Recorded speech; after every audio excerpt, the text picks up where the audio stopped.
Hi, Clash family. Have you seen this movie called Afam Efuna? My God, the reason!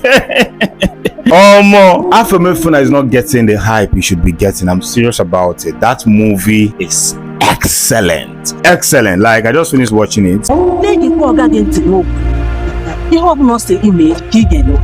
This movie dropped on the 29th of March, which I'm making this video, but you're going to be seeing this video on the 30th of March, of course. But here's some little reviews I'm going to make about this very video. Number one, I love watching Nigerian movies, especially this their Netflix standard. Netflix standard, man. Afam Efuna is a well-directed movie. First of all, I want to give a shout out to the directors, producers, the crew members, the actors, the actresses, everybody in that movie. You guys did a wonderful job. And this is my little review on Afam Efuna. You see, let me be very honest with you. If you haven't watched Afam Efuna, rush to Netflix. If you have somebody that has Netflix, tell them to connect with you. Go and watch this movie. This movie is top notch. I feel that this movie tells a very big story about Igbo apprenticeship. Of course, it talks about Afam Efuna leaving the village to come to the city, Lagos, of course, to serve his boss, who is Kanayo or Kanayo, that is known as Odogwu in the movie. And I love the fact that Nollywood decided to use Kanayo or Kanayo in that very movie, because in the past, many of Kanayo or Kanayo's movie represents the Igbo culture as an occultic culture, which I don't like. Most of his movie, becoming rich, you have to do rituals and all that. So I feel that they use Kanayo or Kanayo to represent the story and change the narrative, because people think that every Igbo billionaire, every Igbo millionaire,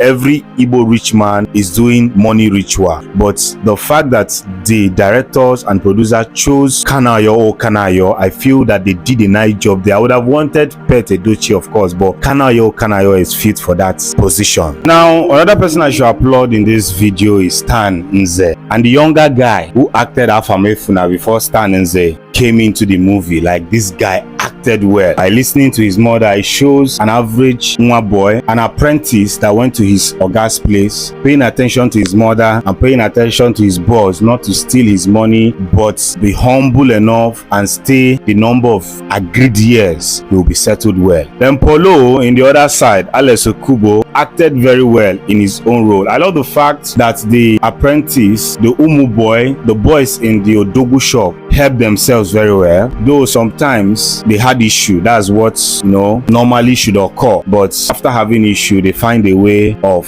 resolving itself. Then in the case of the Odogwu's daughter, that is the Oga's daughter, Amaka, I love the fact that it got to a point where she had to make decision on who to marry, knowing fully well that Polo was delaying her and joking with her and making mess of her. She had to decide that, see, I'm too beautiful to settle down with this kind of guy and keep wasting my life. Let me go for somebody that loves me. In fact, generally, Afam Efuna gives a very big background of Igbo apprenticeship, and I must say, if you say I should rate it, I'm going to give them 9 over 10. Camera quality was top notch. Everything, in fact, they meet up the standard. If you haven't watched this video, go ahead to watch it. And separating the story when it comes to Afam Efuna and Polo, Afam Efuna is that guy who helped his boss, knowing fully well that this is where my money will come out from, this is where they will settle me from. I'm going to do everything possible to make sure that I help my boss to, sell his market and equally help him to release his goods. So he did everything possible, knowing fully well that my boss' business is my business as well. Then Paul in the other side is that Igbo boy who is sent to his boss to go and learn a trade. And when he went there, he refused to listen to the warnings that his boss told him. That is why Kanayo, who is the Odogwu, did not settle him first, even though he's the oldest Nwa boy in that business. But what I don't love in this movie, and I feel that the producers intentionally did that, is the mixing of English and Igbo language. I love the fact that Igbo was spoken fluently, because when you are telling a story about a particular tribe, whether it's Yoruba, Hausa or Igbo, you should use their language and probably translate it to English. But I don't love the fact that Amaka sometimes and that her friend spoke English, pretending that they could not hear Igbo. I understand that she was trained outside the country, but this is a call to order to our parents who do not speak our language to our children. It's affecting them indirectly. And Amaka's son as well, there was a time that